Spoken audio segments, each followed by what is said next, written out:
Welcome, everybody, to Care to Explain. We are here to give more nuance to news because we think sometimes sound bites are not enough. And we're starting this first episode with a topic that has received more clicks, more views, and more comments than any single topic I have covered in 20 years of news, and that is AI and education. And we're going to start with a precedent-setting case at the University of Minnesota. A PhD student was expelled from the university, accused of using AI on an exam. He not only denies it, but he's actually suing U of M faculty because of it. In August 2024, U of M grad student Haishan Yang was on a trip in Morocco, remotely working on his second PhD. The final step before writing his thesis, passing a preliminary exam. He had 8 hours to answer 3 essay questions. The test said he could use notes, reports, and books from class, but explicitly said no artificial intelligence. What did you think? Do you think you did well? I think I did perfect. I was very happy. Weeks later, he'd get an email telling him he failed, accused by the grading professors of using an AI program like ChatGPT. The university held a student conduct review hearing, a small trial of sorts. Here we lay out the evidence on both sides.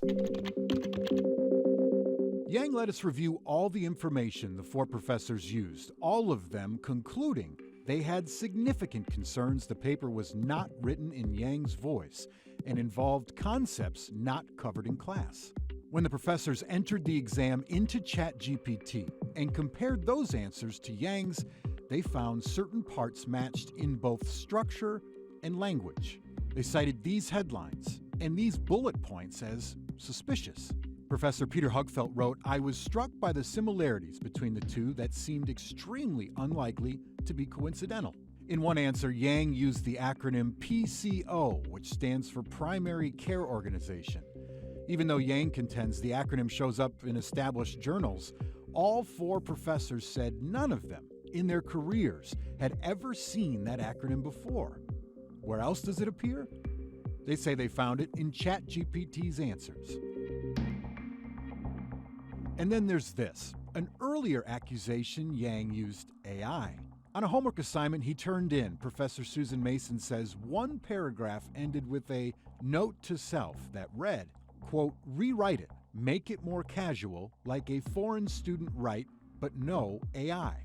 In a letter to Community Standards, Mason said she strongly suspected Yang was using AI. Yang admitted he used it to check his English, but denied using it for answers on the assignment. Ultimately, he received a warning from the U. That was the bulk of evidence used against Yang. Here's his take. Did you use ChatGPT for the test? I did not use ChatGPT in the test. Instead, Yang believes certain professors were out to get him, alleging one professor altered the evidence to make him look guilty. Do you think that this was a conspiracy amongst the professors against you personally? My advisor, Brandao, certainly believes so, and What do you believe? I believe so too. Why would Yang believe that? About a year before the exam, records show the university cut Yang's financial support after claims of poor performance and disparaging behavior as a research assistant. And the graduate director told me in person that I should consider to quit. Yang appealed with support from his advisor, who called the way Yang was being treated by the department an embarrassment. The U apologized and agreed to restore his funding if Yang agreed not to sue. So how does this play into Yang's new dispute over AI? Well, he gives 2 reasons why he believes ChatGPT's answers were similar to his. First, ChatGPT is trained off the same books and reports that he studies from. What does it mean? It means my answer probably similar to hundreds of thousands, millions of paper ChatGPT absorbed. Second, he says the exam answers seemed close because he believes one of the professors altered them. Yang discovered differences between the ChatGPT answers submitted at this hearing and the ones originally shared between the professors. Comparing the 2 versions, you can see fonts were changed and some paragraphs omitted. He believes one professor was re-asking ChatGPT, hoping to get a closer match to his answers. Apparently, you generate 2 ChatGPT answers, and you didn't claim it. So they generate 2 versions, but they only attach 1 version. And then this raises ethical question. They can keep generating, and they generate some version. Oh, wow, it's more similar. Yang's advisor, Brian Dowd, wrote a letter in Yang's defense, calling him, quote, the best read student he'd ever encountered. He called the evidence against Yang inconclusive, and to the panel wrote, quote, in over 4 decades in our division, I never have seen this level of animosity directed at a student. I have no explanation for that animosity. So how did the U's mini trial end? After listening to all the evidence, the 5-member panel decided unanimously that Yang, more likely than not, cheated. For that, he was expelled from the university, and with it, a cancellation of his student visa, allowing him into the country. In January, Yang filed state and federal lawsuits against one of the professors and others at the university, alleging altered evidence and a lack of due process. Yang says he did use ChatGPT to help him file those lawsuits. All right. Welcome, everybody. Hey, everybody. How you doing? Hi. You guys good? Everybody good? 100%. All right. It means a lot to me that you guys are here. We got a host of high school students. We got a university student here. And we're here to talk about AI in education. If you'd be kind enough, just go around and just tell me your name and where you're from. I'm Michaela, and I'm a junior at Coon Rapids High School. I'm Mofi, and I'm a junior at Coon Rapids High School. I'm Amar. I'm a senior at Bloomington Kennedy High School. I'm Gavin. I'm from Anoka. I'm Mary Kay. I'm a senior journalism student at the University of Minnesota. Cool. Well, welcome, you guys. We appreciate it. I want to ask you first, what did you think of this story? Why is it important, and what are your thoughts on it? Well, I think it's pretty interesting because from Yang's perspective, we can definitely see how a claim like that can just be made, and it's hard to dispute that. But I can also see the perspective from the U of M faculty not wanting to see the credibility of the resources that they're putting out being ruined, tarnished. So it's a complex battle there. 100%. Yeah, especially since like some of the things he talked about, like, in the files they sent him, some of the fonts and stuff were changed. So like looking at that and the evidence as well, I think it makes it a complicated case. Yeah, what if both things are true? What if he actually cheated and the U of M actually messed up the evidence? He might have grounds for a real lawsuit, even though he may have cheated. It's a complex world. 100% true. But I feel like AI is a tool. It's only as powerful as the intentions behind them. So whether or not he used it to cheat is complex for sure. Yeah. What do you think? I think that the people who create the algorithms for AI, i.e. humans, I think that there's a lot of problems with, I guess, the creators, and they also probably don't take into consideration different like language formats, because I know that that was like a specific issue for this case. But like, Yeah, English was a second language. yes, Right. so taking that into consideration, I don't think that AI is, I don't think that's fair, basically. Interesting. What percentage of your friends use AI to cheat regularly? What percentage? Not even your friends. What percentage of your classmates? Oh, classmates? Completely. They use it to cheat regularly. Yep, just use it to cheat regularly. What percentage? I don't know. You can't get it wrong. 70. Oh, Seven. she got it. And I would that's say. at At the University of Minnesota, 7. Yes. In these online asynchronous classes, I'd say like 80. In-person high school classes, probably 20. Yeah, going back to what he is, I'm a PSEO student, post-secondary enrollment at Normandale Community College around the way.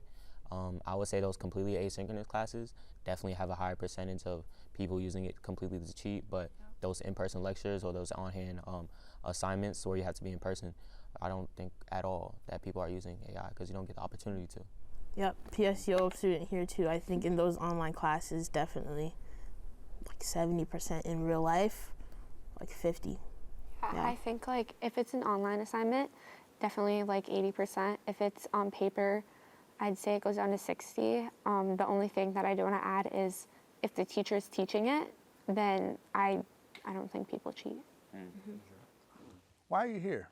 Why did you think it was important to come talk about this? When I saw the email like getting invited here, I actually thought it was really interesting because I've kind of been in a situation like this.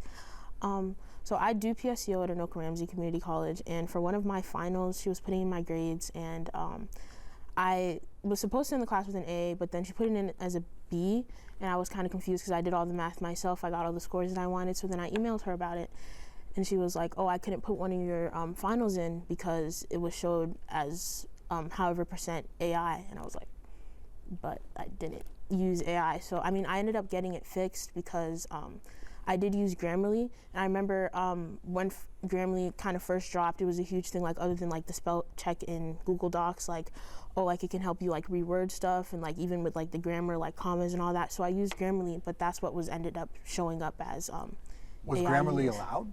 Grammarly was allowed. She put it in her syllabus that you can use Grammarly, you can use different types of spell check, but no type of ChatGPT or anything like that. I ended up getting it resolved. I did end up with my A, but I don't know, when I heard about this case, it was kind of relatable to me. What did you feel like when you were accused of using AI and you say you didn't do it? What did that feel like? I was kind of scared more than anything, like for my final grade. Like, I wasn't scared like, oh, she's gonna believe me or not, because I know I had the evidence to back it up, but it was just kind of like even in his case, like how like English isn't necessarily his first language, like having that evidence to back up your claim, and in this case it's especially sticky with like the you going back and editing some of his stuff and that stuff like that. Well, how did the teacher claim they caught you? Did they use GPT-0 or what? It's called Turnitin or something. Like when you turn in an assignment, it goes through and it looks for like AI stuff. So they And use that's the AI Bible to then? find What AI? it says is like what they go by? I mean, it didn't end. No, it's okay. I mean, that didn't end up being the case in my case. She ended up fixing my grade because I had like my evidence to back it up. I had my logs from Grammarly that showed that I used Grammarly. It said that Turnitin is able to like differentiate between AI edited stuff versus AI made stuff. But in my case, that wasn't what happened. You should probably become a lawyer. I think that's what this is telling us. Like, what I wanted to chime in on her conversation is that, like, a lot of these institutions and stuff, they set systems and boundaries around using AI, but AI exists beyond those boundaries, whether they like it or not. So for them to say they're not allowed to use it in whatever context for the student, they can turn around and use it themselves, like using platforms like Turnitin.com or ChatGPT-0. It's kind of like redundant of you accusing me for using something, but you turn around and use kind of a similar resource to judge whether or not I did. So what's Turnitin again? I know you kind of explained it, but what is it? Well, I think Do you like submit text? you submit like your doc or like your PDF or whatever to the Turnitin application that's built into, like, we use like D2L, so you turn it in, you turn it in through that, and then it'll like read through it. And that was the first time that ever happened that semester, and it was right at the very end. Like, I turned in all my stuff before, it was good, I'd gotten like good grades on the rest of my report. So the fact that was like and that was probably why I was able to argue my case too, like that had never been an issue in the class before, but then for the final. Yeah. And I also want to point out, like, on those things, I don't know that one exactly, but I know other things, it shows like a percentage of AI that it could be written. And I think that it's just crazy, like anything you write, a certain percentage of it will show that it's AI. So you could write something that could be said like it's completely AI, but if you wrote it and it's that good, then the teacher can just take the credit away from you. What's the threshold? Like, what's the percentage where you're guilty? I'm not even sure. I think it might differ for different like professors or institutions, but I mean, I know sometimes, I think we've gotten to the point where even some people might feel like people who are actually writers or people who like this is what they want to do. Like, I know you were saying you want to go into journalism and stuff. So if you brought a good enough paper to the table, they're like, no, this is too good. Like, it has to be AI. So it's kind of like maybe forcing certain kids to dumb themselves down so they don't get into predicaments like this where it's like, oh, I don't want to be accused of using AI, let me delete that comma or something like that, or just that's just something I was thinking of. Like, give it a mistake. From my perspective, these AI indicators, it's not based on how good or bad it is, it's more based on what words are used that ChatGPT is more likely to use. What kind of thinking and processes does the essay, the text show that AI might think and misunderstand, because that's what AI is prone to do. When it misunderstands things, what a human would do is go, I don't get this, skip over it, come back to it later, research it, whatever. But AI is going to pretend like it knows what it's doing. It's going to pretend like this is the actual topic. And I think that's a pretty big indicator is, for example, back there when we saw an acronym used, that the professors say that they haven't been seeing before at all. That's an example of ChatGPT not understanding the situation, but because it's a robot, it has to pretend to move forward. So it just drops it in there. Yeah, but then that brings up another thing where we were talking about, could he have put that into ChatGPT, read what it said, learn from it, and use it as a study tool? I think on the flip side, though, AI is very easily manipulatable, basically. There's like all those TikToks where it's like, make it sound more like a human, make it sound more like a college student, like dumb it down a bit. So I think that using that, like the AI checker and stuff, which they do in like a lot of the institutions, I just don't think that's accurate because you can manipulate a lot of things that AI gives to you in the type of information. So how do you solve the problem?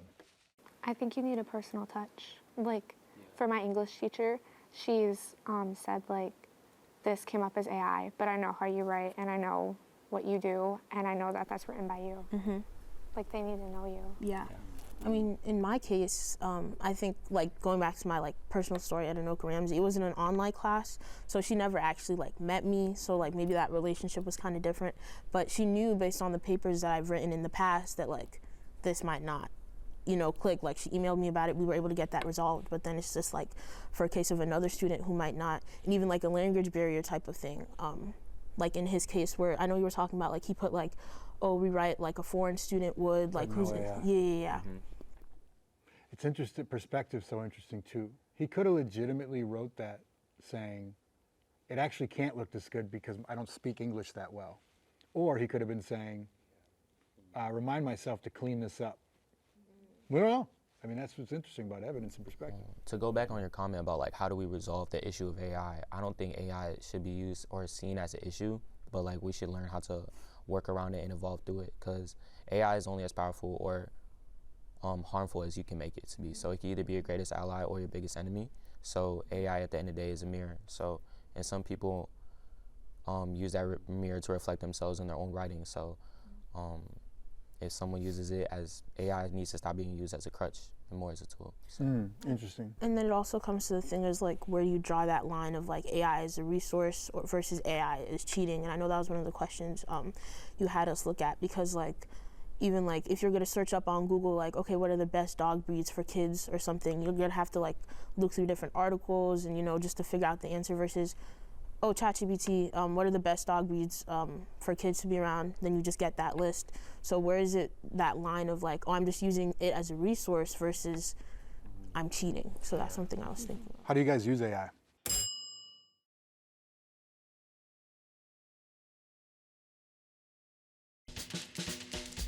How do you guys use AI? Before I've used it for coding, it is immaculate, and I think that is it helps with efficiency, especially with like comp sci students. What do you code? Just like CSS and basically CSS for like WordPress and stuff. And like HTML, pretty basic stuff, but I know that it really helps me. I also sometimes use AI to help with my AP style, because sometimes I'll forget something. I'll say, please like adhere this to AP style 2025 or whatever. And that's really helpful for me. And so it'll it's clean efficient. up your grammar in that regard? Yes, I use it to clean up grammar. Is that allowed in class? That is allowed in some of my classes. When it comes to script writing for like my newscast class, like I don't do that, especially because you can tell.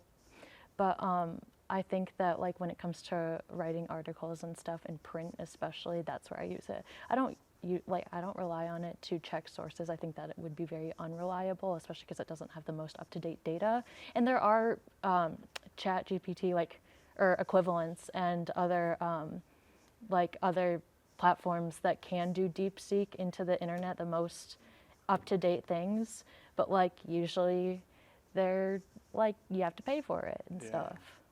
When I use it, I really only use it as a place to start looking for sources, as a place to go. If I'm researching this or I'm doing this for class, tell me where to start, to give me some starting place. It's like a high-end Google search. Yeah, It's a more that's refined that's what I Google would think of search. it as.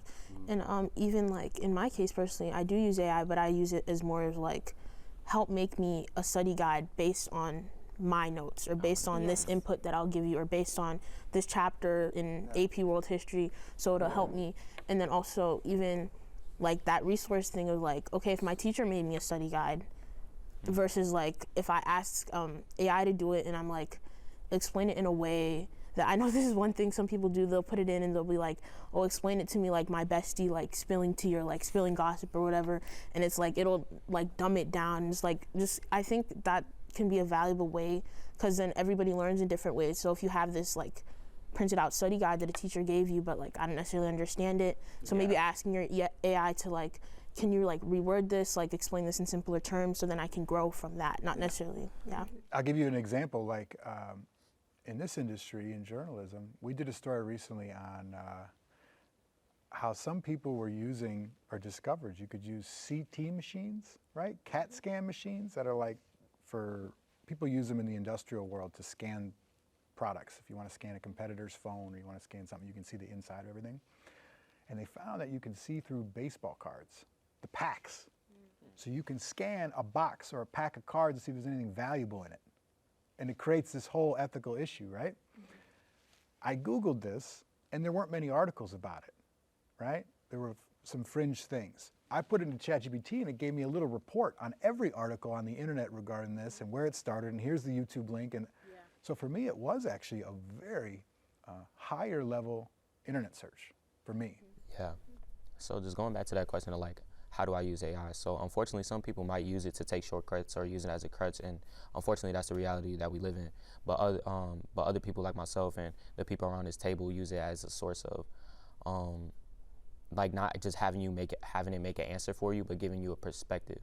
So using it as to give you an perspective and enhance your knowledge is like really a great tool. But just going back to my ending piece, not a lot of people think that way. So unfortunately, we have to just look in ourselves and learn how to use it with integrity. Like I can really understand where teachers are coming from because now they have to download all these extra apps and all these extra, and even using AI to find other AI. And it's like if they're a teacher that genuinely wants us to learn about a topic or read this book because they think it'll be important for us or give us an important perspective, and the student's just like, oh, analyze this book for me like I'm a high schooler. Like I can understand where that can even be hurtful to a teacher that's putting in time and genuinely wants to teach students. But if it's a case like, this is the book we have to read, this is my perspective on it already, you know, can you give me other insights or maybe other people's perspective? Like I think it just, like really what you said, like the integrity part of it, or like how are you using it? Are you using it to help your learning, or are you using it to avoid learning? Back in the day, you guys ever heard of Cliff's Notes? Yeah. That was our AI. That's all we had. Yeah. If you didn't want to read the book, you could read Cliff's Notes, and it was a tenth as long as the book, and you try and fake like you read it. Nowadays, how do you, go ahead, I'm sorry. I was just gonna say, like, you're not that much younger than me, but like by 3 or 4 years, and like I was in high school and stuff before AI, so definitely like I've seen more of a shift basically in my study habits and also like my peers' study habits and their uses for it in college. But I just think you have to be very specific with the search engine, and a lot of people don't know how to use AI correctly to get the most accurate answers. So I think that maybe it should be like taught in class or something. How to use AI ethically, or like like that new like this is what we have now, not like oh we have to live with it, but like how can we learn to use it to our advantage? Yeah. Everybody here is in agreement that AI should be taught in class. 100%. And what I feel like, going back to the Bloomington community, that's where I'm from.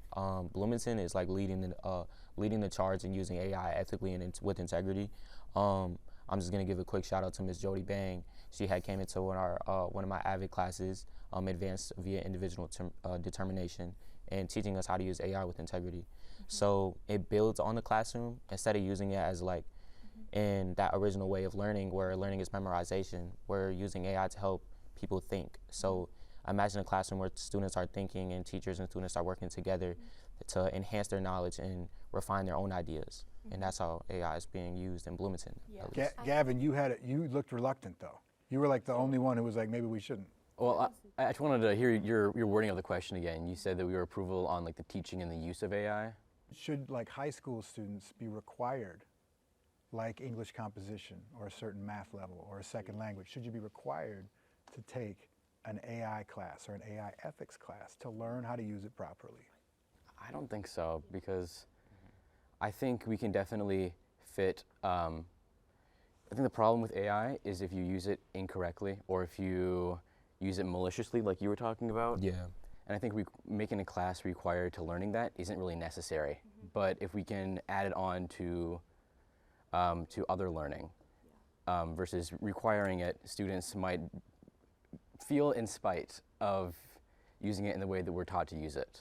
So I'm apprehensive about making a class about that. Maybe not necessarily, like, yeah, If not it was an necessarily elective. elective, I would say maybe an elective. I think that would be really cool. ethics, AI ethics, that'd be a cool elective class. That would be a Absolutely. very cool ethics class. Yeah. It should be like, I know in English we learn about like media and stuff. I feel like it should be a part of that where we learn about AI as it's a part of media and as it's a part of like, you can learn things, looking up articles on social media, stuff like that. Like, you learn how to use AI through that. And I also feel like in schools in general, like we don't have any way to be taught about how to study. Yeah. So maybe being taught how to study with AI would help. Interesting. So much of learning, and I didn't even get this till I became like 30 years old, learning is about seeking and reasoning, right? You have to understand it for yourself. It's not understanding it how somebody thinks you should understand it, right? Like math is a simple thing. Like you either get the answer right or wrong. You either know how to compute that or you don't. Does AI assist in that seeking and reasoning, or does it completely shortcut it and cheat it for you? It can if you know how to use it. It could do both. Yeah, I think it could. I feel like it's like a root of human perception, just like the way people use AI. That just goes back to your personality and your character. I can give like a quick example for math. Like math is will you get it right or wrong kind of answer. Either you know how to compute the equation or not. But forcing, let's say, a 40-year-old man's knowledge onto a 16-year-old kid, it doesn't compute the same way. So there is a class where, well, our student teaching it. It's a Spanish Algebra 2 class. You student teach a Spanish Algebra 2 class? Yes. What? You're gonna do okay. So there is that language barrier of, let's say, I don't want to put like narratives out there or stereotypes out there, where a 40-year-old white man is trying to teach a Hispanic 16-year-old math, and there are language barriers in that, and where the context doesn't match. So using that AI to filter through and help them learn is a powerful tool, and that just goes back to how people use it, and maybe making that ethics class to learning. How do you? That's a great point. Yeah, experience, perspectives. I love that. And you What- know how you learn best. So if your teacher gives you an article and you read it and you don't understand, and say you learn best from a video, you can look up like, give me a video on this, Or, like, so I can watch a video. Yeah, so like with your question, like, are you shortcutting or are you using it as a resource? It really depends on how you want to use it. If you want to go into ChatGPT and say, summarize this article for me, versus help me make a study guide, this is how I learned, this is what I already know about this topic, that type of thing. How many of you know of a classmate who's cheated using AI? Put your hand up, please. Okay. So many. It's ubiquitous, right? Is it? I've spoken with college professors who believe that 80% of all the work turned in is AI generated, but they don't have a way to like firmly prove it. How do you solve the problem? This was a problem in my media law class. I think it was like the semester after our class. We had a final online, and apparently so many people used AI and ChatGPT that she had to do it in person the next semester. She'd never, or like we would have them online always, and we'd have like 24 hours to answer like 3 really in-depth questions and like use our personal knowledge from that class. But so many people used AI that she had to turn it into a paper test, and I think that Like is handwritten? Yeah, handwritten, because I think that does curve it. That's how we learn. Yeah. You know it or you don't. What do you guys think? To build How off do you stop it? to build off what she said, I feel like AI shouldn't just be making learning easier. It should like you said, make it in depth and make the root of all learning is seeking knowledge. So, and well, unfortunately, there are those people that use it to generate knowledge for them. Like having that course or like an ethics course, something like that, maybe not be required, but just built in it. Like having someone take that just in case. So. But how does that prevent cheating? How do you stop it? What would be your idea? She said you come to class with no internet, and you got to write it out from this computer. I feel Is like that the only way? I feel like think about this long term. AI is evolving long term. Technology is always evolving. Having a class where it just be in person is kind of redundant. Well, it might be a short-term solution, but that causes a long-term problem. So I feel like we should learn how to work around it, but not everyone's ready for that. No, yeah, I feel like it is a short-term solution, but I also feel like people think it's okay because learning has become short-term, where like you study for a test, you learn that information, after that test, you're moving on. You don't need to know that anymore. And so I feel like if you have to write it, you have to give your own perspective.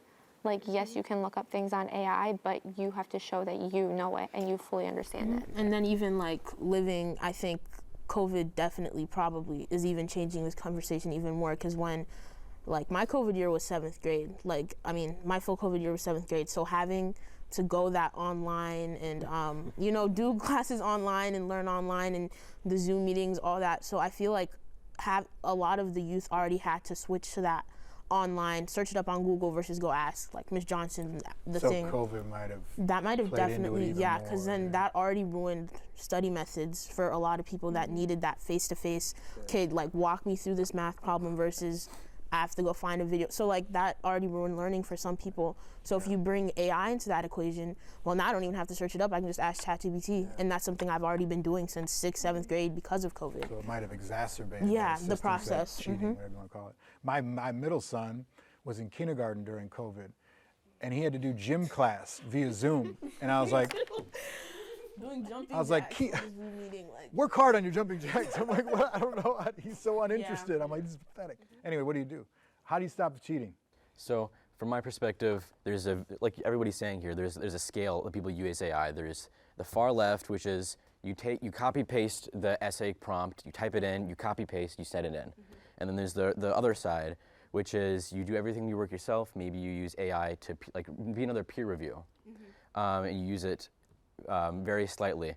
And from my perspective, seeing a lot of like the full, just complete use of AI with these asynchronous classes where you can view classmates' responses and it's just blatantly AI.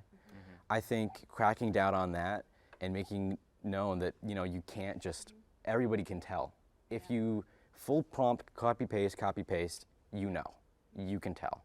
So cracking down on that. And then my favorite method of getting students not to use AI is making them use AI in class and seeing how unreliable it can be. A teacher of mine, So proving it. a teacher of mine had us do some research and have it write an essay, and then he gave us that, and we fact checked every detail and went, you know what, this can be really inaccurate at times. 100%.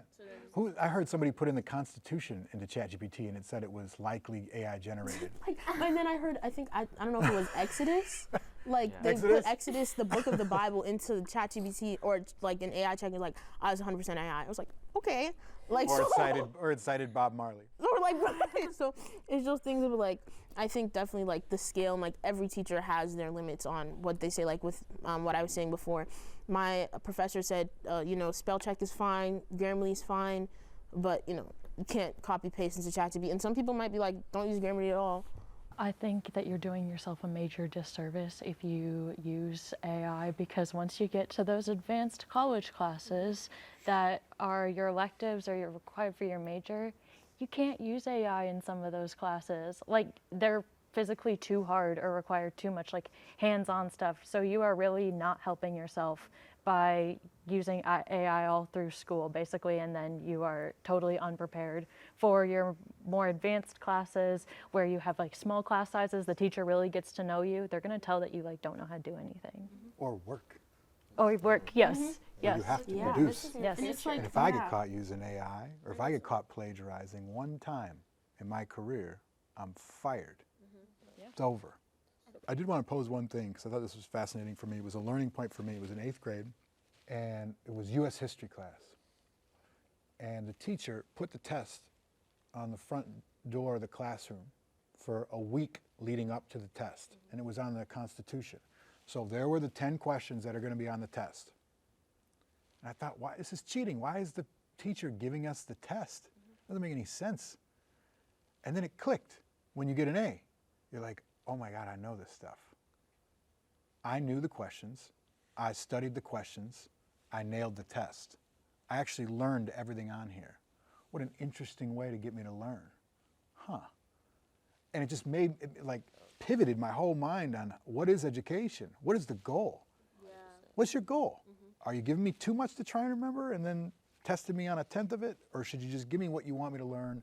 And then learn it. We learn it, Yeah. and then you do it. God, It's a it's good fascinating. perspective too. I feel like And that was before the internet. I feel like that goes back to like my statement before, or your statement of where we agreed that learning isn't about just memorization. It's just about expanding the way people think and making these kids or youth learn how to think for themselves. So I feel like you had a great teacher that expanded on that and learned that very, very early on.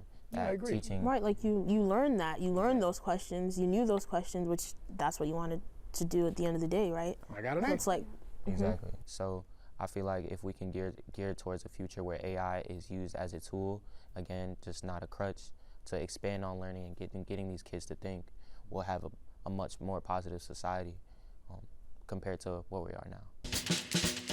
Do we have to go backwards, is my question. Do we have to go backwards to ensure that kids are legitimately learning, legitimately doing their own work? What do we gain from going backwards?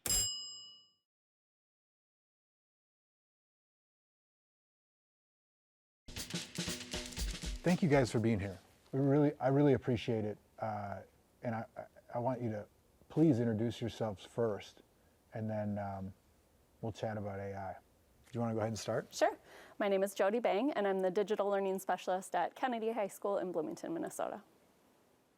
I'm Alexandra Holter. I'm the K-12 Computer Science and Career and Technical Education Coordinator at Bloomington Public Schools. And I'm Justin Weavers. I'm an Instructional Technology Coordinator at Anoka Hennepin Schools. Very good, very good. Well, thanks for being here. What did you think of the student conversation? Oh, our students are brilliant. I always love hearing what they have to say and their perspectives, especially around AI. That was a good conversation. I was so jazzed just hearing everything and watching them learn from each other just in that half an hour conversation was awesome. I didn't realize how frequently they say their co-students use AI when they shouldn't online. Is that a surprise to any of you? Didn't surprise me, but what surprised me the most about their answer was how much less it's used in person. And I'm just thinking, like, with my teaching hat on, like, relationships matter, and that just spouts that. Like, if you know your kids and you know your teacher, so much less likely to cheat, whether we're talking AI or anything else. What are the rules for AI in your schools? So at our school, teachers, we went through a work group process with teacher voice included, where we developed some common language or terms that teachers can use to set expectations around AI. So it's not just as simple as a yes or no, because AI is complex. Yeah. So instead, a teacher will say, here's this project, here's what I want you to get out of it, here's the goal, what you're supposed to learn. To your point earlier with the students, learning is not just about producing something. There's a goal, a processing that's supposed to be involved in learning. It's a journey. And then from there, the teacher will have conversation with their class, looking at the list of terms. So brainstorming, what do you think? Based on this is our goal, should we be able to use AI for brainstorming for this project? Yes or no, to what degree? And they'll have conversation around that. And then what about planning and outlining and researching? And so the teacher and the students will have this collaborative conversation where they're really going into detail about the level of AI use that's acceptable. That's in every class at the high school? That's what you guys do? That's what we're working on this year, yeah. Okay. Yeah, so Jody and her counterpart Rowan have done an amazing job at our high schools establishing this, and I think you've highlighted two important points. Like, it brings in the relationship of the teacher and the students.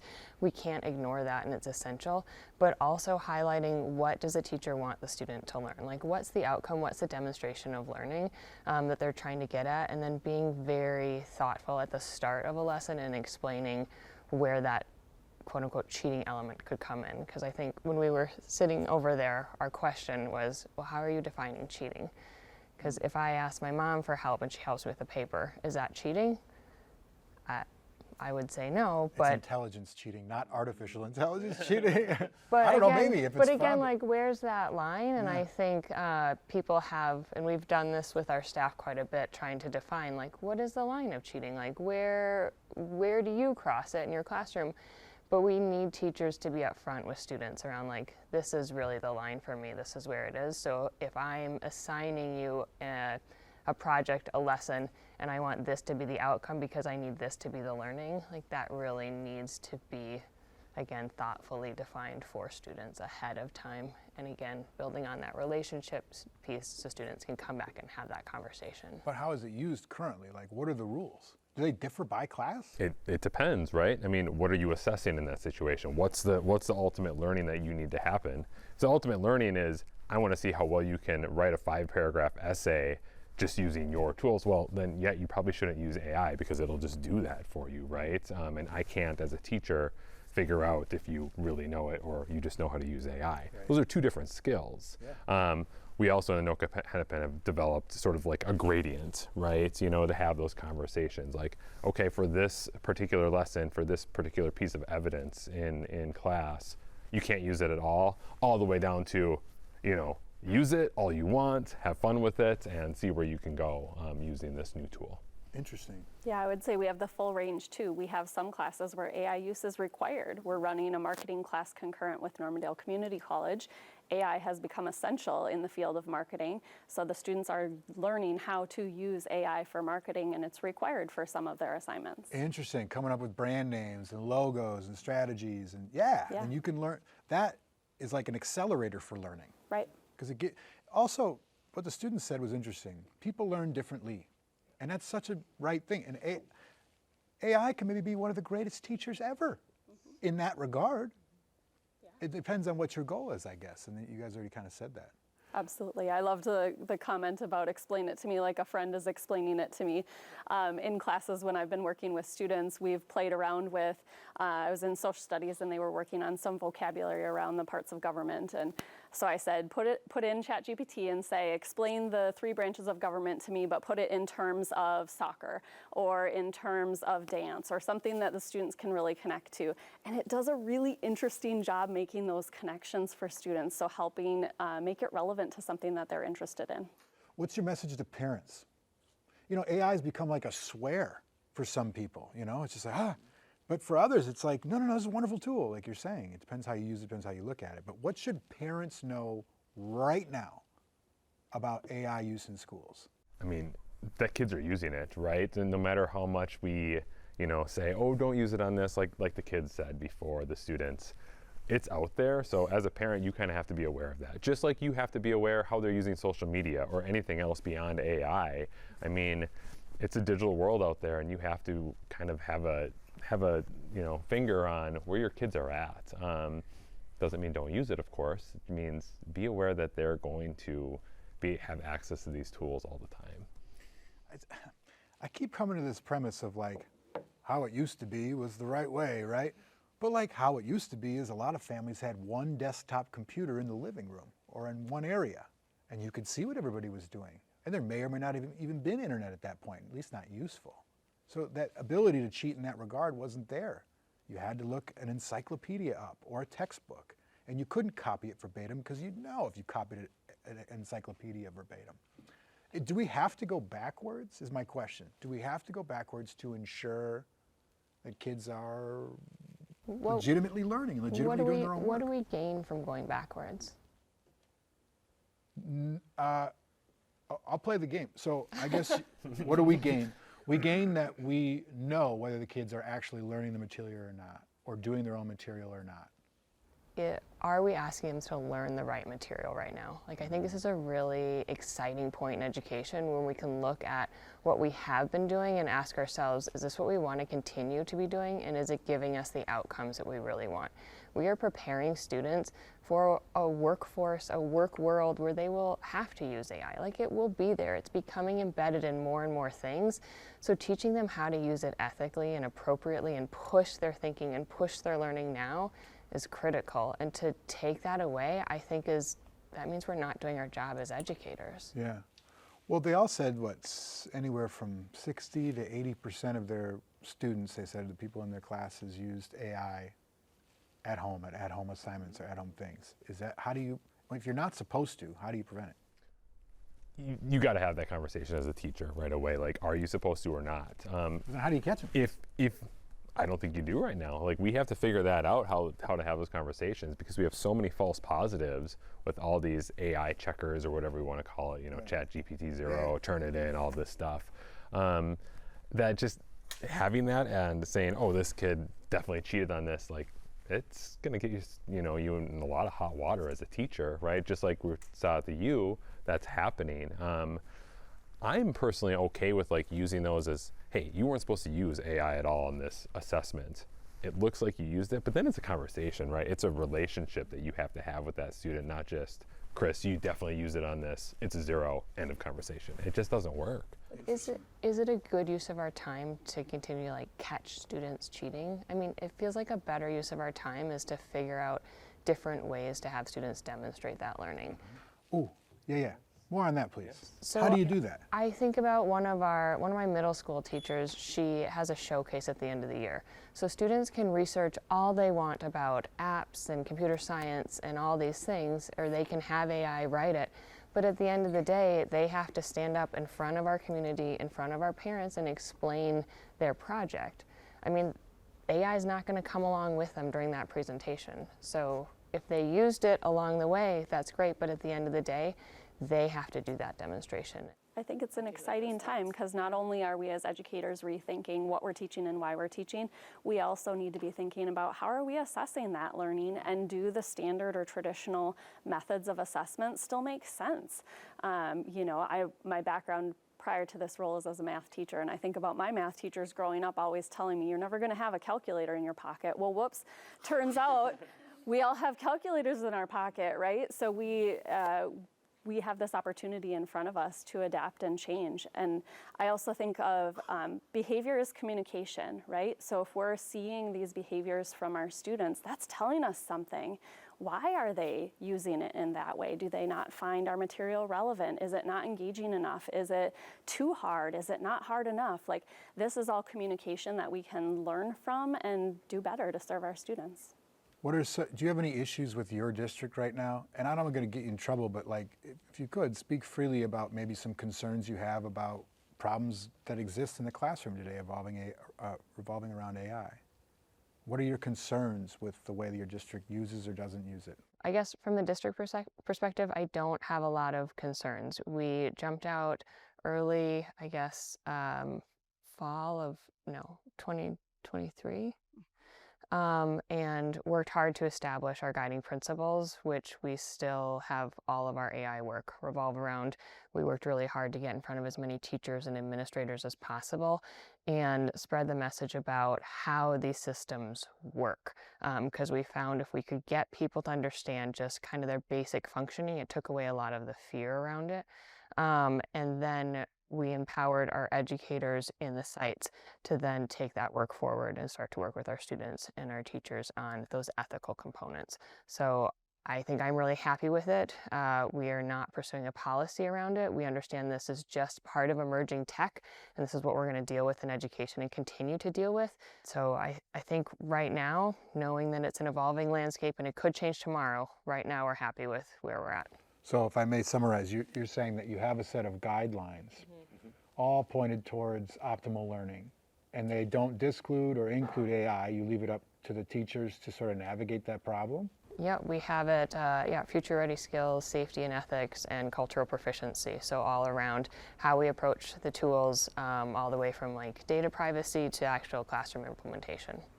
Interesting. And those are guidelines specific to AI in our district. And I would say when you say leave it up to the teachers, we're not just saying, okay, teachers, go off on your own without support.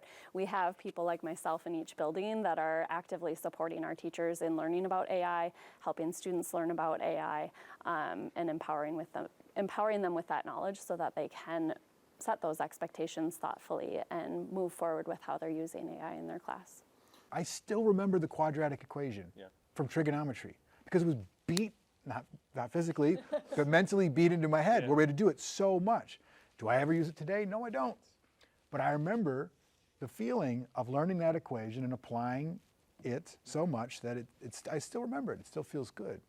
Does AI, in the way of the calculator, like cut that short for people?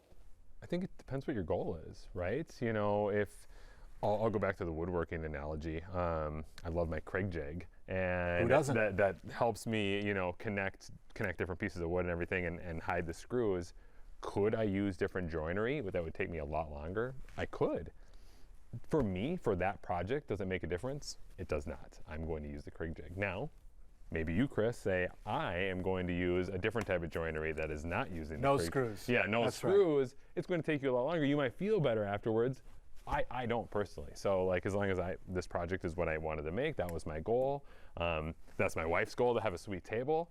Kreg jig, cool, let's use it. Dude, Justin, the fact that you made a Kreg jig analogy in this episode, it made my week, frankly. Good. So, thank you. I would say that with AI, you're talking about making sure that students know how to work hard and put forth effort. And we can absolutely use AI to do that. I was in Amar's class in collaboration with his teacher, and we were having students use AI to get feedback on an essay that they had written. So they had already written the essay, AI was giving them feedback. And we had them go through 6 or 7 rounds of different type of feedback. Give me encouraging feedback, give me critical feedback, give me feedback on this component. What about feedback on this component? What about feedback on my topic sentence? And we had students, Amar probably remembers, we had students being like, can I please just stop using AI? Because it was making them think so hard. We can use it in ways that are getting students to think. I think you can have highly successful online learning environments. So to say like it's only online, I think is a little unfair. But also, again, going back to Jody's point, like this is an indication of a need that's not being met. And as adults, we do this. If you give me a task that I think is silly and time consuming, and I've already demonstrated to you that I know how to do it, and I've got this tool over here that can do it in a couple minutes for me, yeah, I'm probably gonna take the path of least resistance. But if you provide me with something that's thought-provoking and interesting and has real world relevance and pushes my thinking in a new and different way, I'm probably more likely to engage in that. So I think it's really, again, going back to like, what are we doing in education? What's our purpose? We want to create like motivated learners and provide them with interesting ways to think about the world. Are you saying that the old way of doing schooling might be boring? Yeah. And are you saying that AI may be a hard knock on the door to say it might be boring?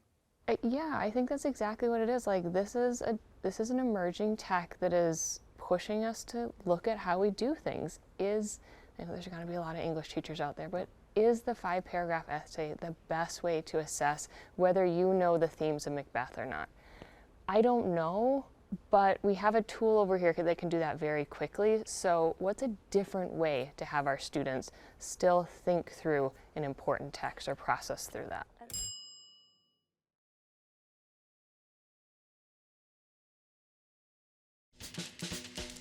You ever seen a teacher use it to grade? I've seen it talked about. I don't know about Bloomington's kind of guidance on that. We've said that feedback, cool. Like feedback, it's fine. You're helping, give feedback on some sort of assignment. But as far as the final grade, you have to have the human element involved. Right. You cannot say, okay, AI said that was a 90 out of 100 and just take that as face value. That is not what we're about. Well, it doesn't promote that relationship element that we're pushing as well. Like if you don't know a student's work, you don't know the student. Yeah, another thing that was always foolproof is an oral exam. So like I remember like trying to learn Spanish, like freshman year in college or whatever it is. And at the end, you have to go and talk for 5 minutes with the professor. There is no AI. It's just you and your knowledge, and that's it. And it's completely foolproof. Can I tell a quick story? Please do. So I taught econ for many years before I was in this role, and I would always give my students second or third chances. And supply and demand, for whatever reason, was a really difficult standard for them. And so if students struggled on my exam initially, I would give them opportunity to remediate, and then they'd have to come talk to me and show me that they kind of knew it better.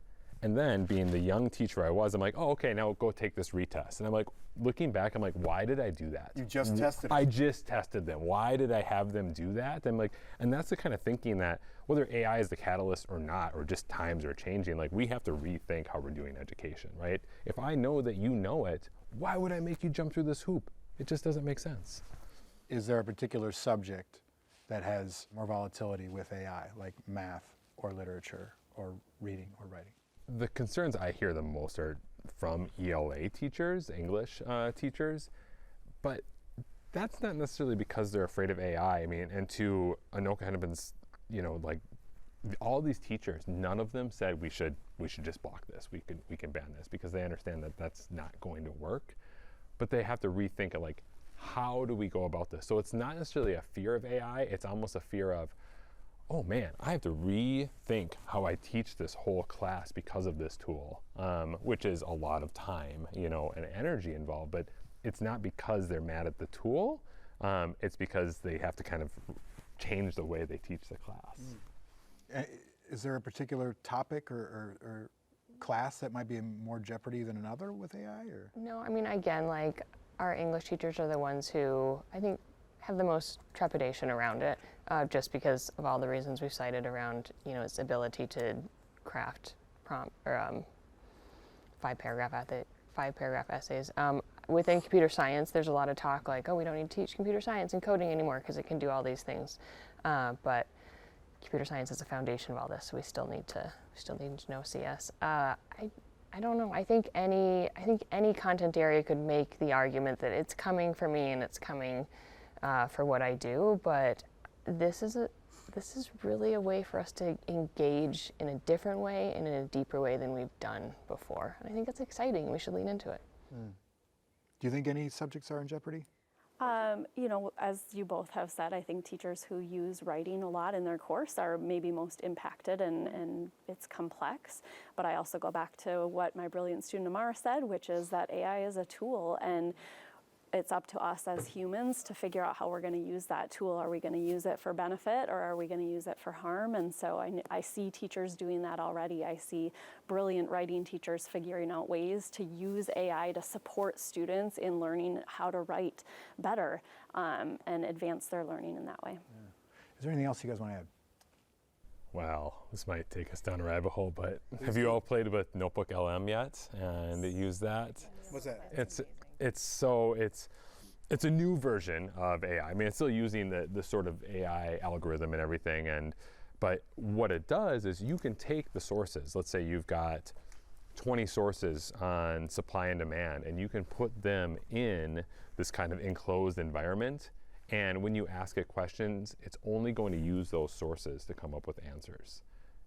I see so much potential in just customer service and helping people troubleshoot tech problems, but then going into the classroom, and instead of a kid that, maybe wasn't paying attention as much as they should have, just going on Google and typing in supply and demand and coming up with answers that really aren't applicable to class. Now they have this really silo of vetted sources by that teacher, by that professional, where they can get use it as a study guide, and it'll even make a podcast for you. It's pretty cool. So it could be the ultimate teaching guide.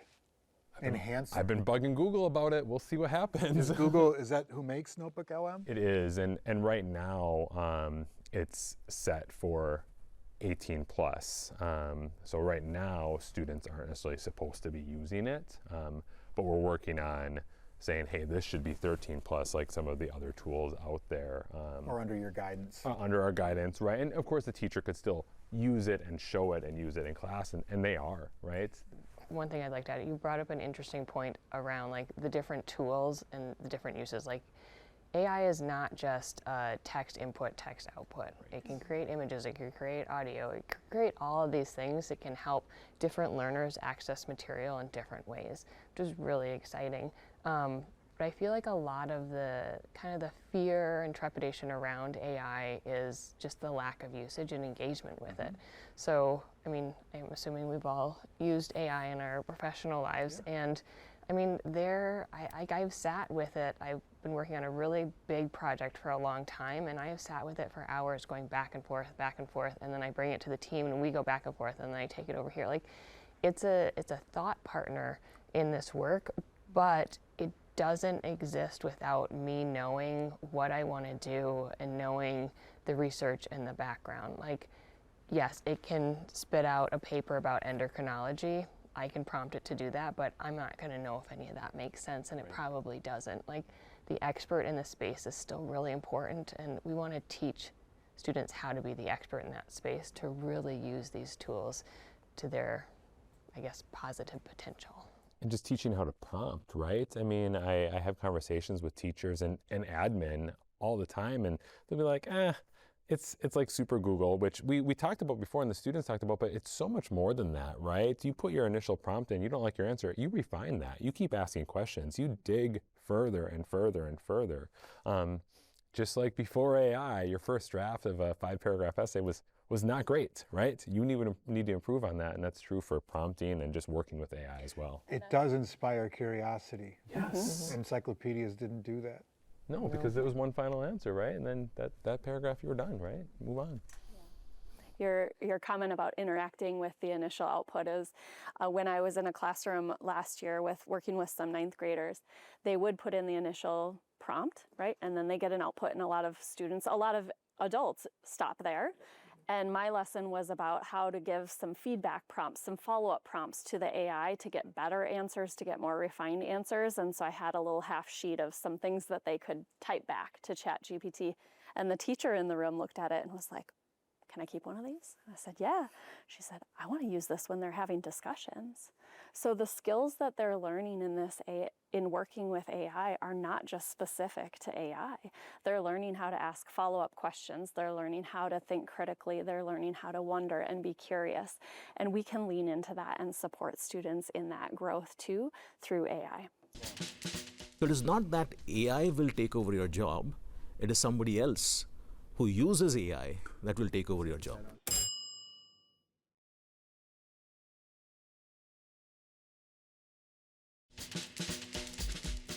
Would you mind introducing yourselves for me? Sure. My name is Manjeet Rege. I'm the chair of software engineering and data science at St. Thomas. I also lead the Center for Applied Artificial Intelligence at St. Thomas, where students get to work on real-world problems. So it's a graduate-only program that has Masters in AI, Masters in Data Science, which was ranked number 5 by Fortune magazine recently in the entire nation.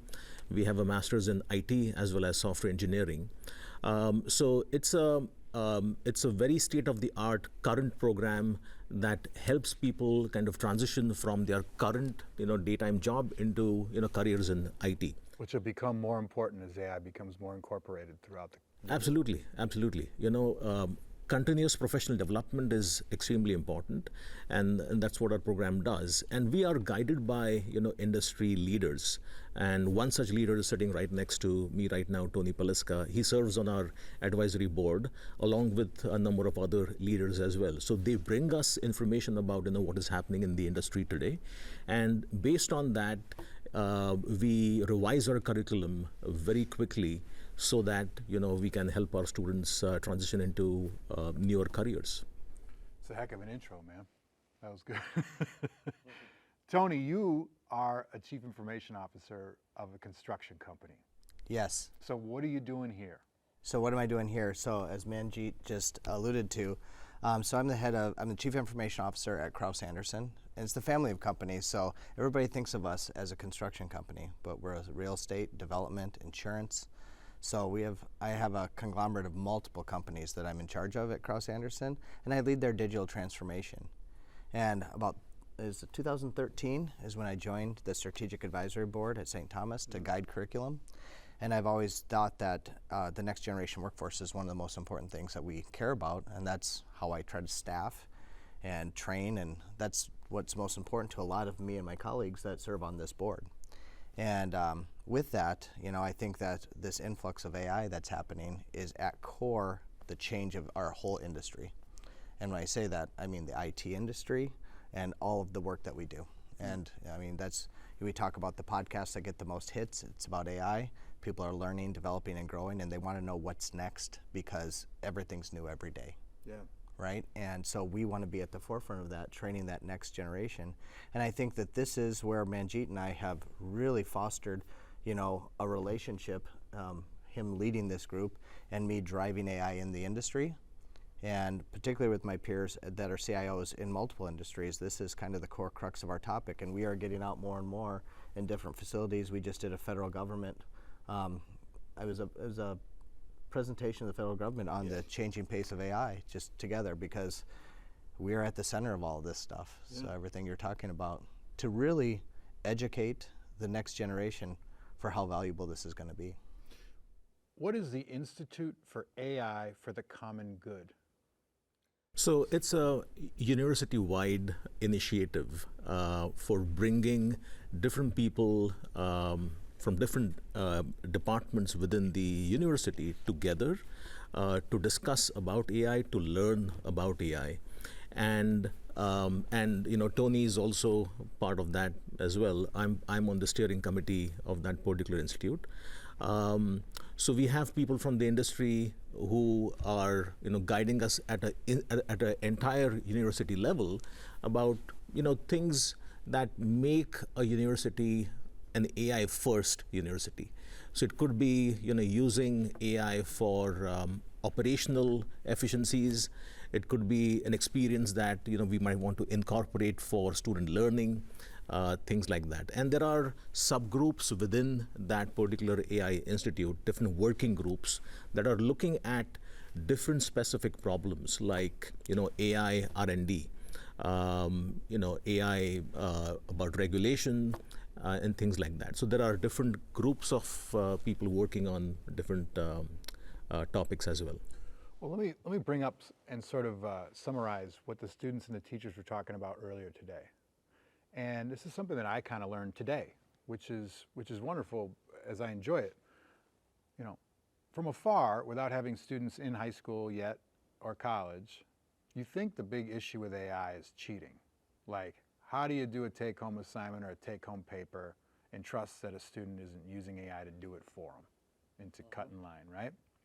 But what I learned from listening to them is that not only do a lot of kids use it to do that, but they had way more excitement about using AI properly and how AI can actually stimulate curiosity and stimulate the learning process. And all our conversation deduced into what is learning? Yeah. What is it?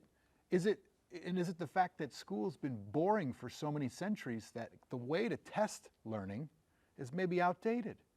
Right. And so it's actually, this problem has stimulated other concepts of maybe how education gets it wrong.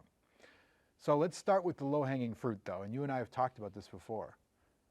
Cheating's a problem, man.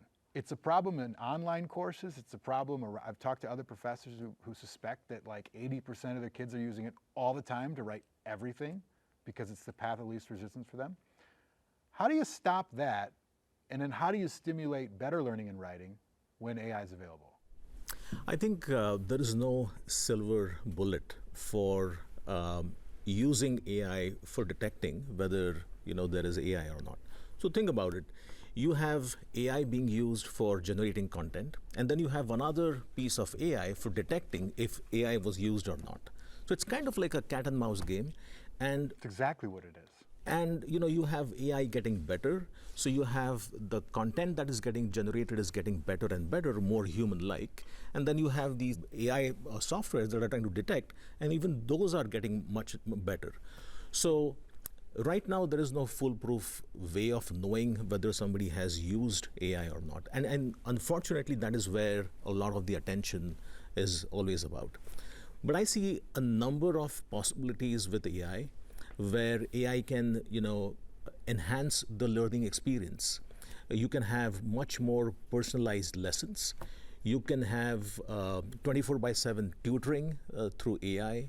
You can have customized educational plan that based on how you have been performing as a student, this is probably a different path that you can pursue and career options as well. You can have an AI agent monitoring what is going on in the industry and kind of feed that information to you as a learner. And so this could be an ongoing thing where we need to embrace AI as learners as well. How do you stop the cheating? I mean, maybe it's not problem one, but honestly, how do you stop it? If you have something there that's capable of doing all the work for you, and you want kids to learn, like how do you just stop that? I think this particular case that happened at University of Minnesota, I think it highlights certain issues where we should not just look at one way of evaluating students, whether AI was used or not, but there should be a number of other ways as well. So for example, think about the process of writing. So right now, the way students are getting evaluated is, this is the deadline for a term paper, you come and deliver that term paper, right? But how does that term paper actually get developed, right? So when you think about it in terms of writing, there could be an initial draft, right? So I'm thinking more about process grading. That could be part of the eventual grade evaluation. There could be also, oral kind of discussion about, okay, you turned in this term paper, can you kind of reflect more of that, right? So a term paper that also incorporates students' personal experiences and opinions is going to be harder for an AI to come up with. For sure.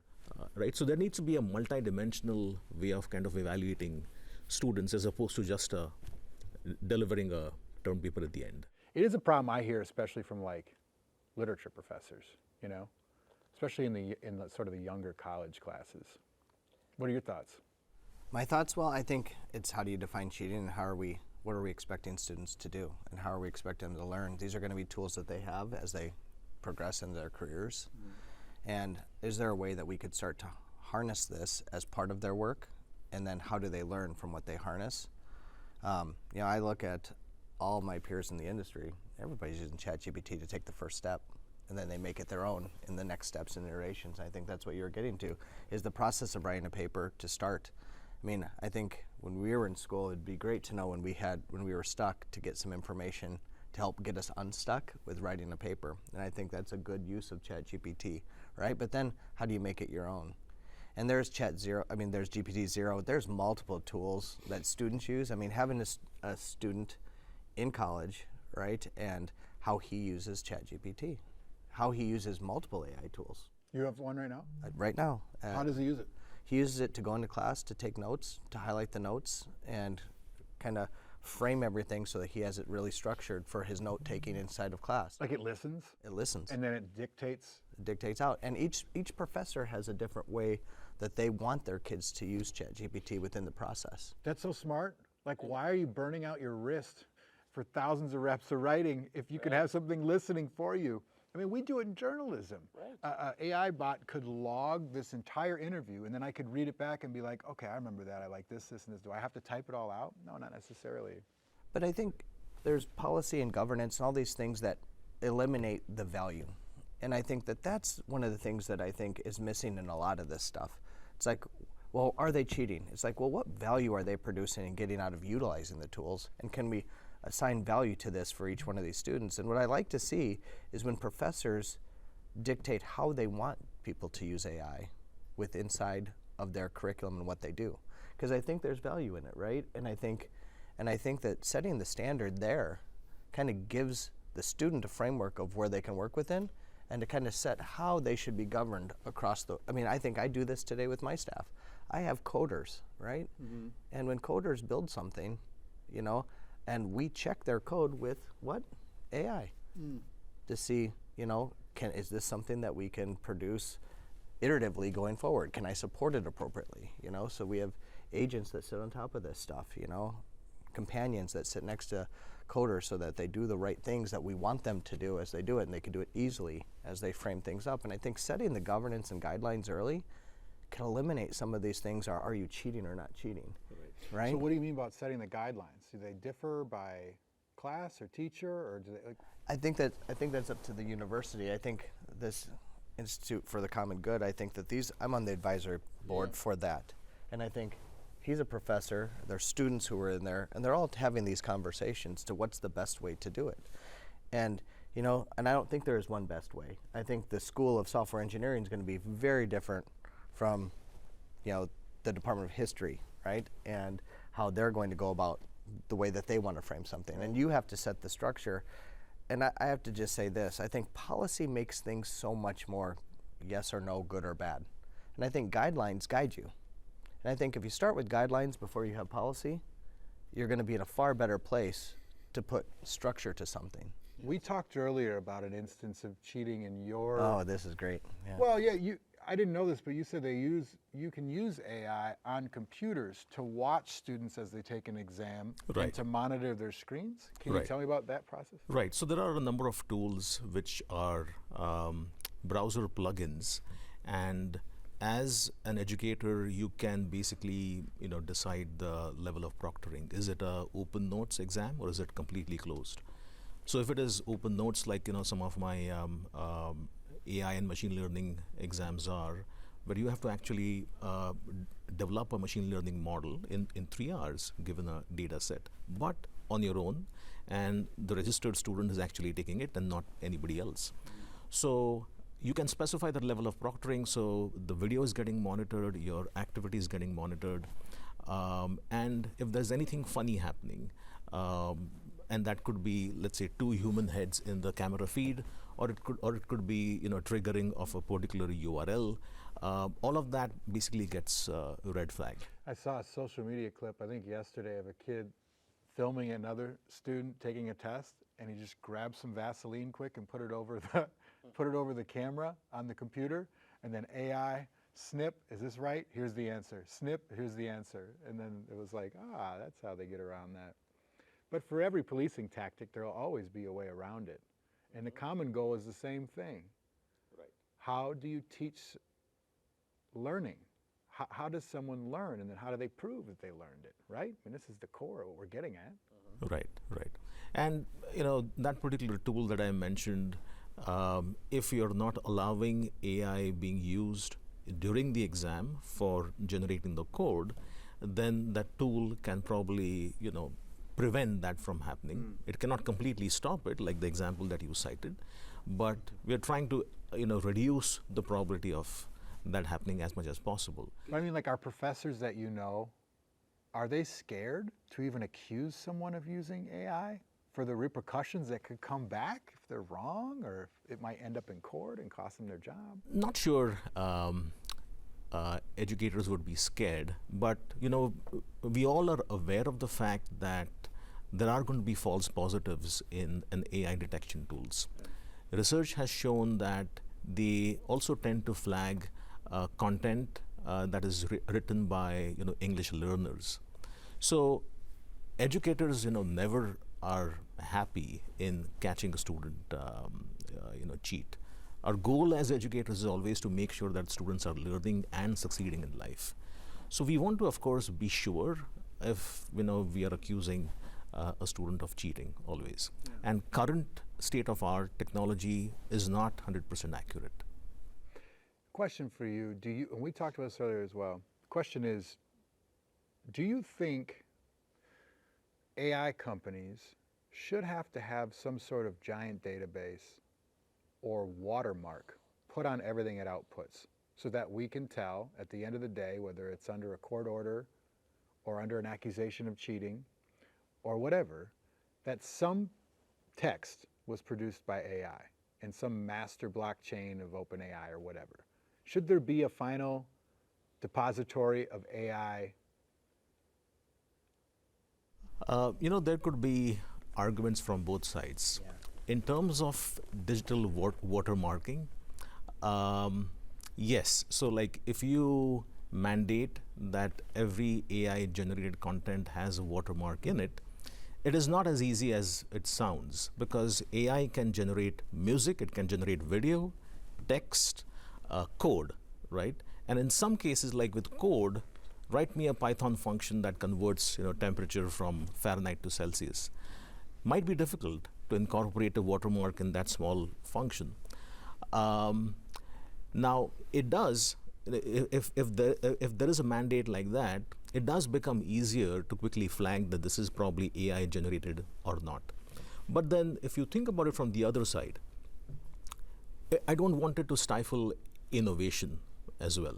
And that would, right? That a would. watermark would, because people Right. wouldn't use it as much. They don't want to be caught, Right. or they don't want to have to admit that they've been using it to create Right. their ideas or create And the writing. if you're using AI to put that watermark, it would, what stops somebody from using AI to also get rid of that watermark? That's the part I was going to say. I mean, it's just a cat and mouse game.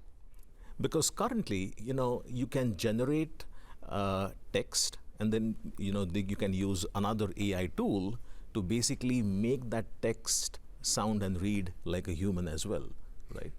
Well, then how in the future do we prove something's real or fake, or artificial or authentic? How do you do it?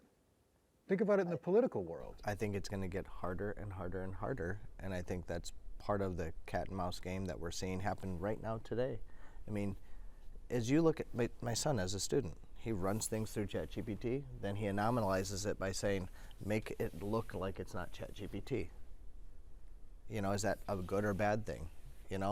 And as it looks for the scenarios where, this was very ChatGPT, and it doesn't tell them what to change it to, but it tells them you have to work harder on this. Is that learning? I think it is, because it makes his brain think and say, I have to rewrite this. Right. I have to write it in my language, right? I have to write it in the way that I would say certain things. I still think that's learning to an extent, right, as they do certain things, but there's always going to be these tools that just keep going back and forth with how this works and becoming what is original anymore. I think the scenario that Manjeet and I were just talking about is like poems. Yeah. Have you heard this? Like generated poems. Yeah. Go ahead. You tell the story. It's your story to tell. But I mean, just think of this when the question you just asked, to tell what's actually happening. Right. So there is this research study that has shown that when you have AI-generated poems and you give it to humans, and you give humans human-written poems and AI-generated poems, humans, when they are asked to judge, they prefer and they like the AI-generated poems much more than the human-written ones, based on a number of attributes that they've been asked to rate on. Wow. Who did that study? I don't remember at the top of my head, but yeah, but it's there. Yeah, I can. Wow. So they prefer computer-generated art and like human emotion communication. Right. And wow. To me, it is not surprising, because a human-written, any creative form is that based on that one human's experience. But when you think about AI generating, it is millions of humans input coming in and generating something that humans might like more. Could be more ubiquitous, right, as opposed to personal. Right. So is that good or bad? Is that something that is a bad thing? When I first read it, I was like, oh my God, this is terrible. But then I thought about it, and I was just like, well, do people get more enjoyment out of some? I mean, what is the ultimate goal? Is it the enjoyment of the poem, or is it who created it? Right. It seems like the ultimate goal is Westworld. You've seen that show? I have seen that or show. read that book? I feel like it's all going that way, man. And I don't know if it can be stopped, or even if you want to stop it, maybe that's the goal.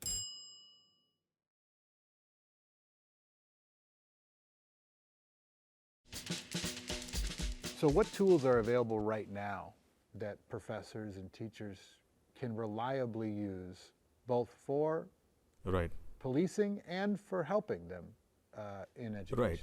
So I wouldn't go as far as say reliably use them. Is anything reliable? Not really. Not really? No, because it gives you a probability, right? And as humans, we tend to assume that just because it is 75% probable, but that 75% probable number, that tool itself is not accurate enough. So there are tools like CopyLeaks, Turnitin, GPT-0.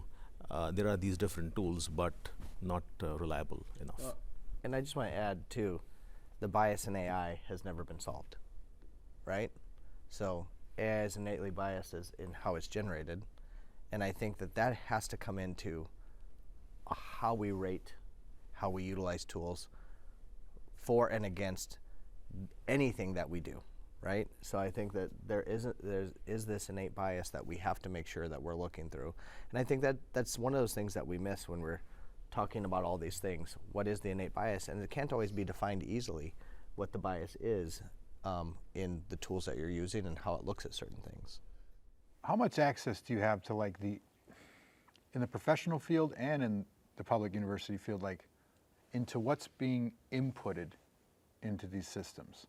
And what I mean is like, do you think that the companies that make these AI products should be more transparent with the public or have some sort of public input or government oversight into how it's all being handled behind the Wizard of Oz curtain? Because ultimately, we're using this system in every facet of life.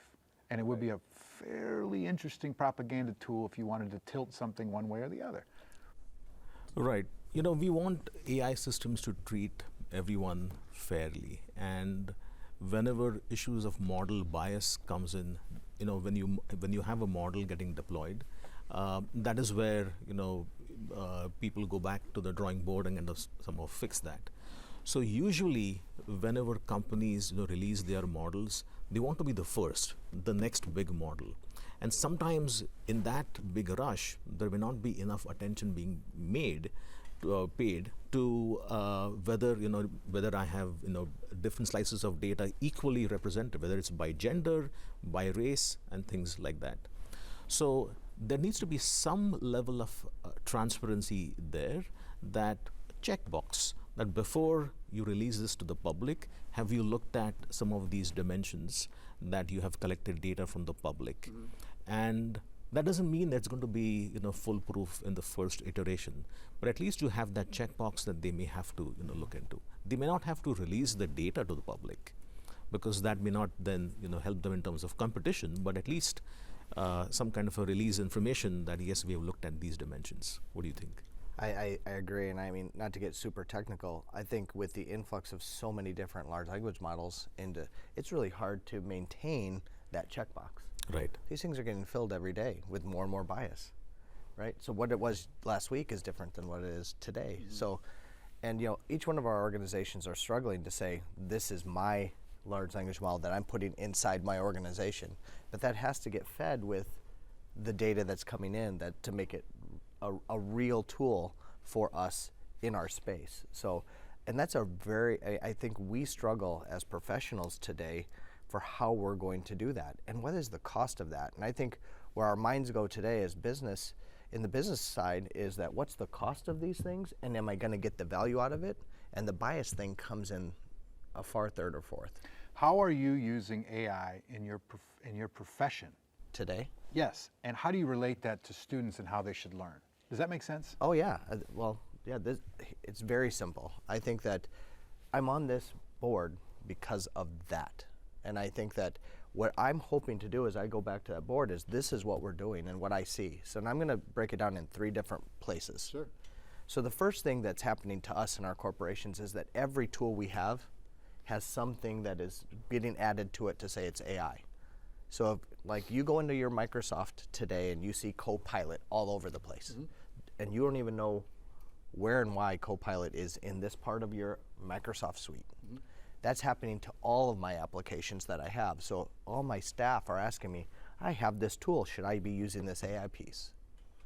And so my team has to maneuver through what is that AI piece and how does that work? What is the large language model that's feeding that, right? And then I have all these niche tools. Like, we're using it to do legal document review. At Crouse Anderson, we think we have these 800, 1,000-page documents that we run through AI engines that meet the criteria that we say is really important. The other thing we're doing, which is really amazing, is we're responding to RFPs and new business through an RFP generation tool. So we'll write proposals in the first step with AI, because it can use our template, it can give us a first pass, tell us, get the right people on the job, and then we take it from there to enhance it to make it the next thing. As we were talking earlier, we're using it for that first generation on the architecture design. We have a plot of land, we have this parking lot. I want to put a 5-story building in there that's 300 units. I can build that out in 3 minutes. And I can fine tune it in 2 days, which could have taken us 2 months in the past. Right. So those. As I'm listening to you, it's fascinating because what you're describing is what a student should be learning. That's exactly right. Which is how to learn. So the question is learning the ability to retain information, or is learning the ability to think critically?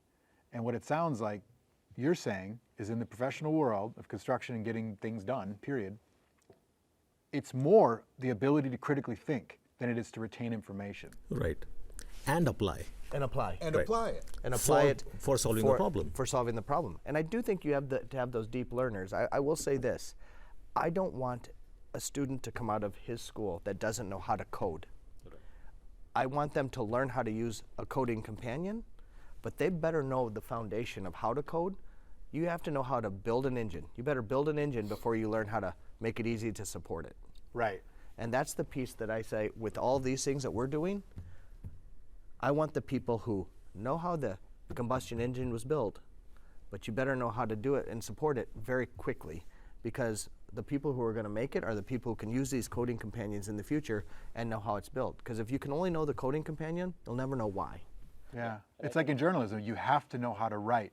You should use AI, Google, the internet to research all you can, but it's got to be your voice and your words at the end of the day, or no one's going to trust you. That's exactly right. Yeah. It leads to another question, though.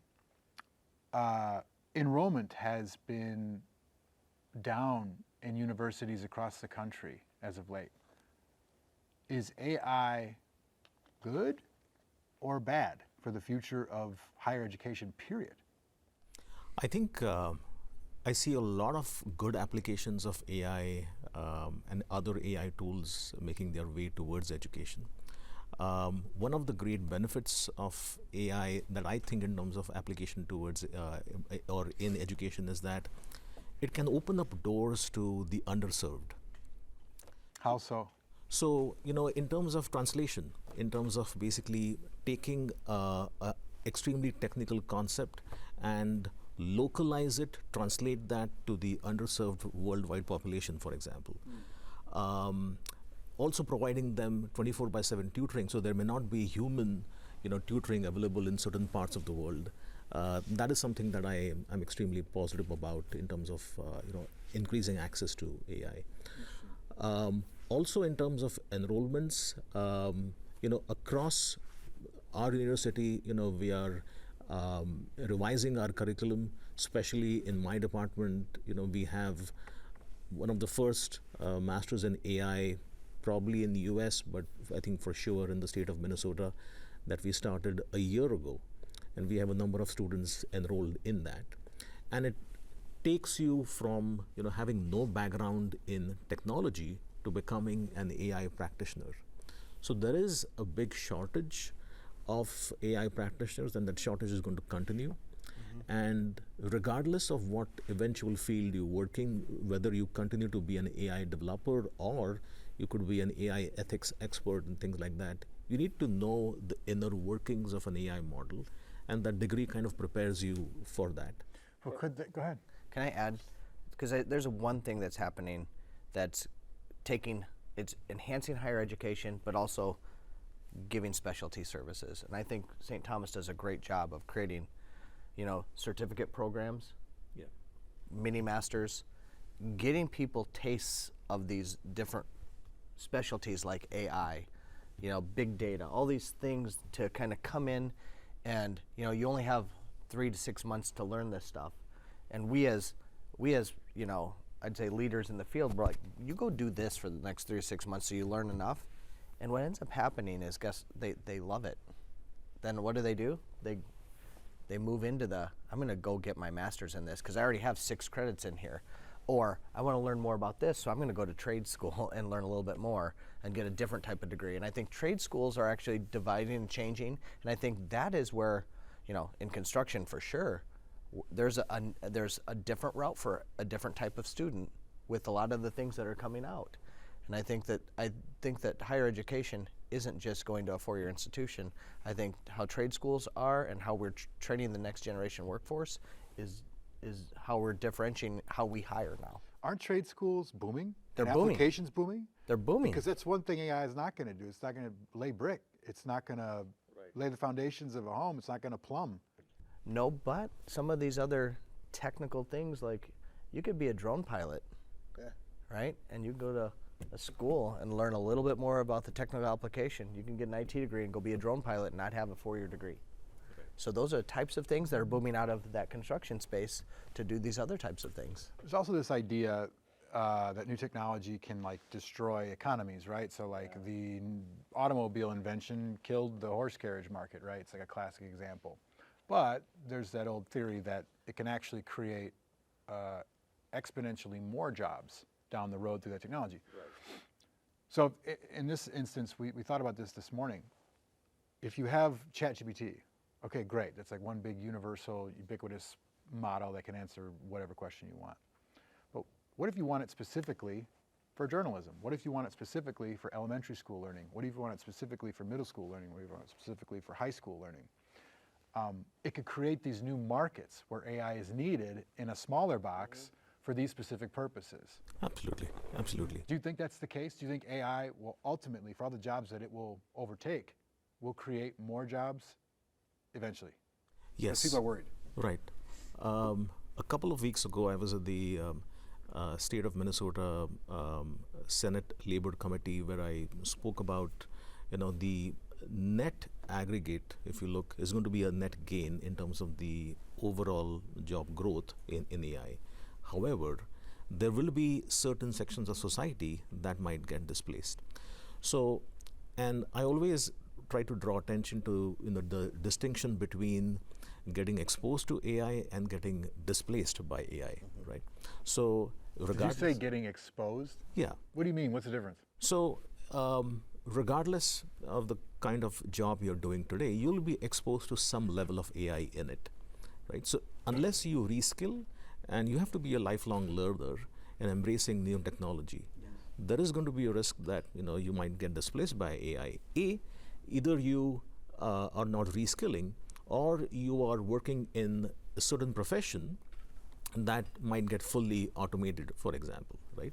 So in my presentation at the Labor Committee at the Minnesota Senate, overall, what I said was, yes, there is going to be a job growth, but certain sections, like women are at danger of losing more jobs than men because they are in certain roles, like office support and other such roles that can get fully automated.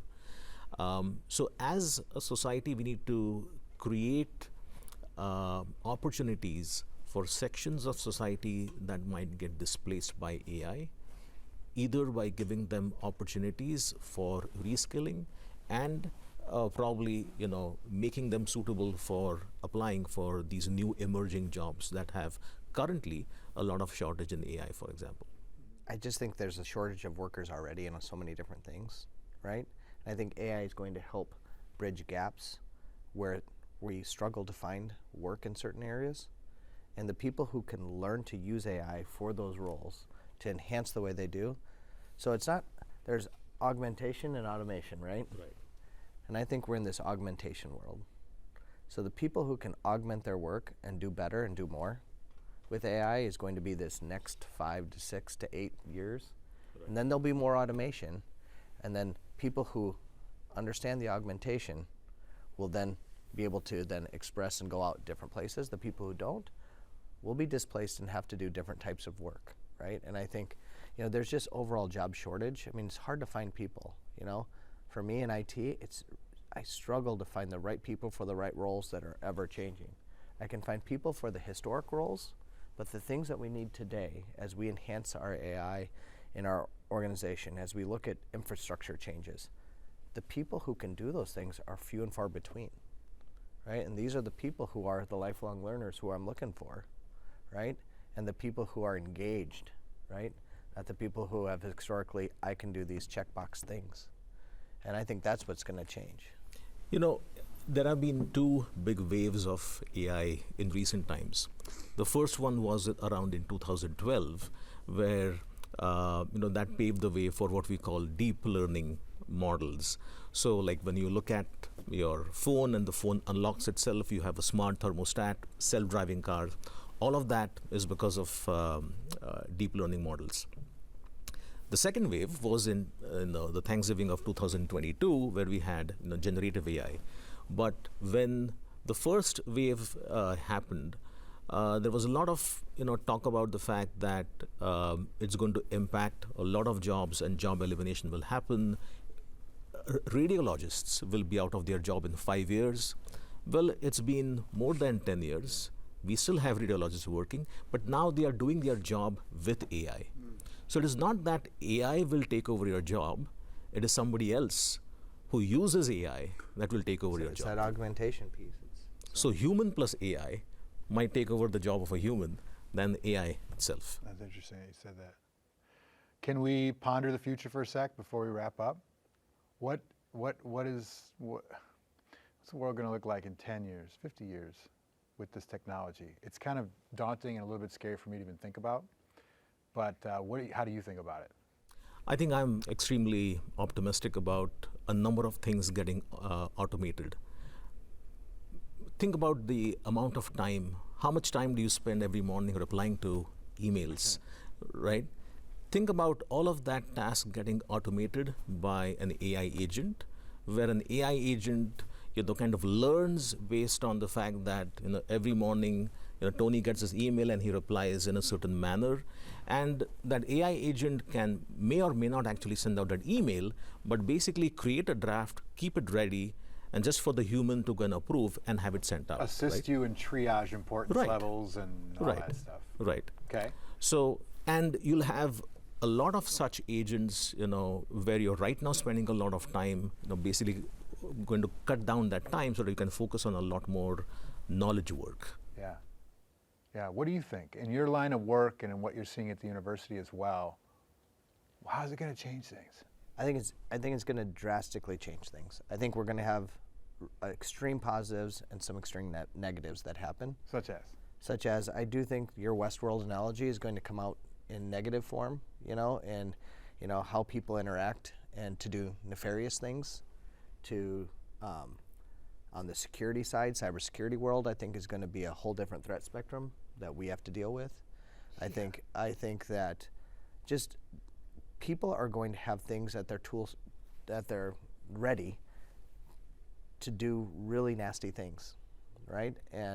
But I truly have faith in humanity in itself, that these tools are going to enhance what we do, because I think the people who are at the forefront of this, the majority, people like Manjeet, and the people who are really driving what it's going to be in the next 5 to 10 and how we educate those people, that's why this education space is so important. I mean, it's coming full circle right here. The next 50 years are based on what we do with this group of people who are coming through our school system. So we better train them to look at humanity the best way possible, to help us enhance it, to do good, right?